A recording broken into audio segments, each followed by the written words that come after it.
Okay, let's be real for a second. We all love a good plot, but as a BL watcher, let's not lie. A perfect kiss on top of a great story? That is just the cherry on the cake. And when the chemistry is that good, I'm sold.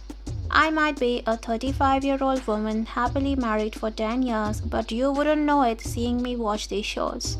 I'm literally screaming into my pillow, my ears are burning red, and I have actual hearts in my eyes.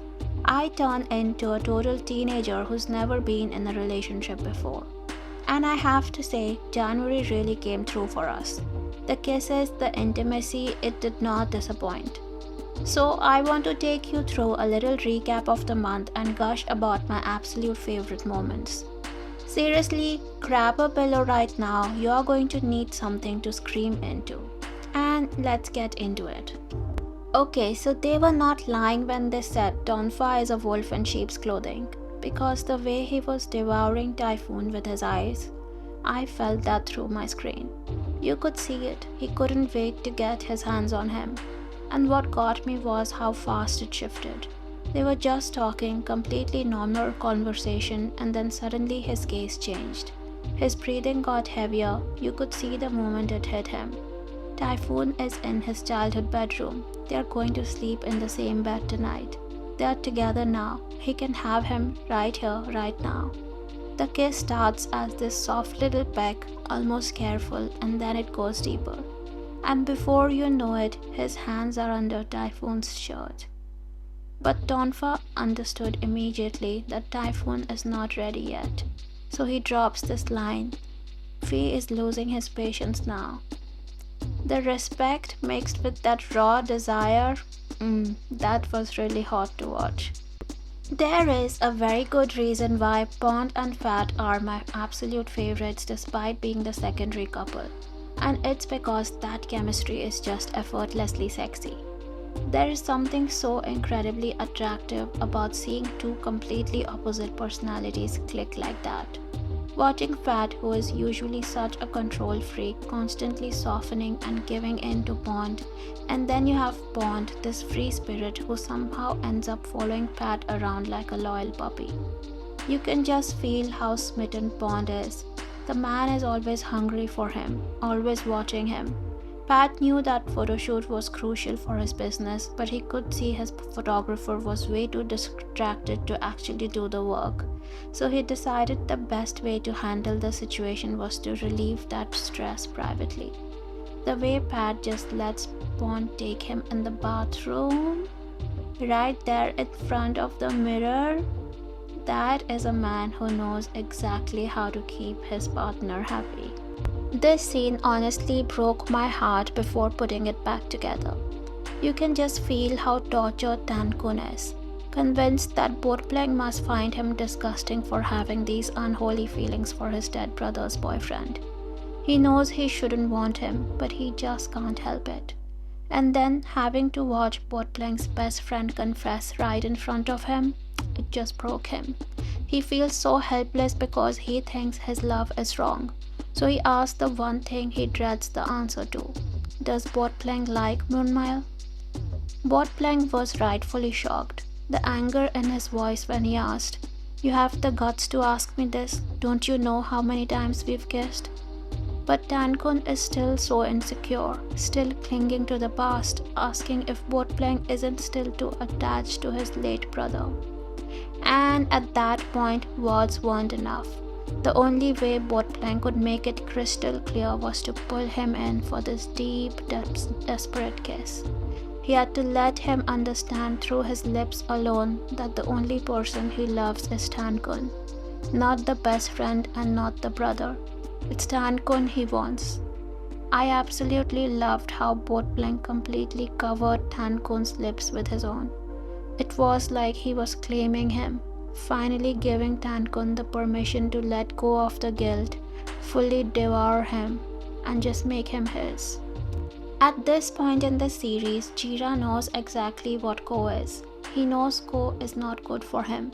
He knows if he stays, Ko will keep taking liberties, keep exploiting him for his artistic mind and his body. But the devastating part is that Jira doesn't care anymore. He's too attached. In his head, Ko is the only person who sees value in his art, who actually recognizes and appreciates the artist in him.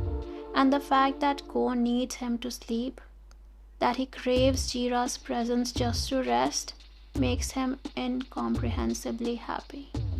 But beyond all that, Ko is the one person Jira can be completely himself with. He doesn't hold back, he acts out, he gets dramatic, he behaves badly, and Ko just takes it all in without flinching. Every single time Jira pulls away, Ko chases him down, appeasing him, refusing to let him go. So when Ko brought him to his childhood home, this place he's never shown anyone before, Jira couldn't hold back anymore. There were red ambulance lights flashing in the back of his mind, warning him, screaming at him to stop, but in that moment all he wanted was to be beside Ko. They kissed on the balcony in the rain, and then they ended up in his childhood bed. Jira knows Ko is bad news, but God, why does it feel so right? Fan Shao is so focused on being good, on not rocking Shulang's world anymore, that he completely forgot why Shulang is actually here. He didn't come back for this polite, well-wishing version of Fan Shao. He came to get his badly behaved, ruthless boyfriend back. He wants Fan Shao to bite him senseless, to take him forcefully, to be silent and intense like he used to be. He basically wants to scratch Fan Shao's back red and bloody while he's completely claimed by him. He doesn't want this good guy act. He wants the jealousy and the possessiveness. So Shulang forces his hand. He puts Fan Shao's face exactly where he likes to bite, right at the base of the neck where his chest starts.